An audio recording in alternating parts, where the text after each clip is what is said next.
So this almost really is a perfect segue to talk about DeepSeek, Yes. right? Because here's DeepSeek, and admittedly, like I'm not an expert. I don't know a lot, but what I do know is essentially 90% of the performance and 10% of the cost. That's kind of what I've been able to glean. So how does DeepSeek If change you that? have half a day spare sometime, there's a really good Lex Friedman interview with a couple of people from the Allen Institute for Artificial Intelligence. That's basically a deep dive into the reality of DeepSeek. Yeah.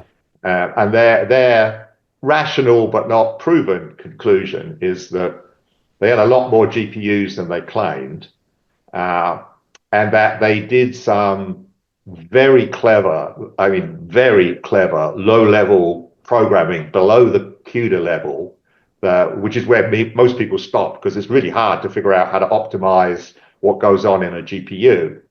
But they did that with the low-level primitives that NVIDIA provides. And they probably got 5 to 10 times the throughput of what the GPU would normally be considered capable of doing that.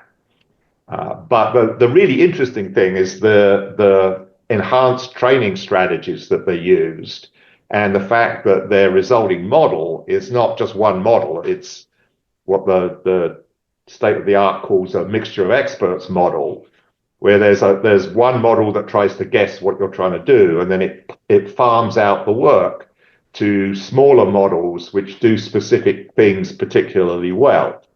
So yeah, they probably trained it. The best guess I've seen is that they're probably 10 times more expensive than they claimed, but Hmm. that's still 100 times That's cheaper right. than the leading lab foundation models cost to train. So put all that to one side for a minute. The other thing that they figured out, and they may well have figured this out by skirting the contractual language of the OpenAI API agreement that you sign when you get an API key, is that you basically you use the early results of training your model as prompts to a big model to tell you how to improve your model. So this kind of reinforcement learning without human feedback, just with machine feedback, looks to be a very interesting strategy. And then they built this distillation process where they produce smaller models, which their big model helps perform better. So there's a laptop sitting just next to me here, which runs essentially DeepSeek R1 distilled down to 1.4 billion parameters. And our benchmarks say it's about as good as up to the 70 billion parameter model. Hmm.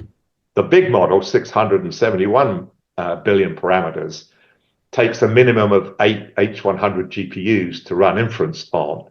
So, that's expensive. That's $300,000 worth of hardware to run it. But I can get almost as good results and as good on a lot of specific domain queries on a basically $1,200 laptop.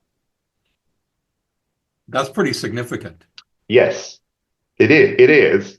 And from a theoretician's point of view, it calls into question the scaling laws business driver model that's been pushing the US Foundation labs to spend tens to hundreds of billions of dollars on compute capacity. We might still need it because my laptop is supporting exactly one user.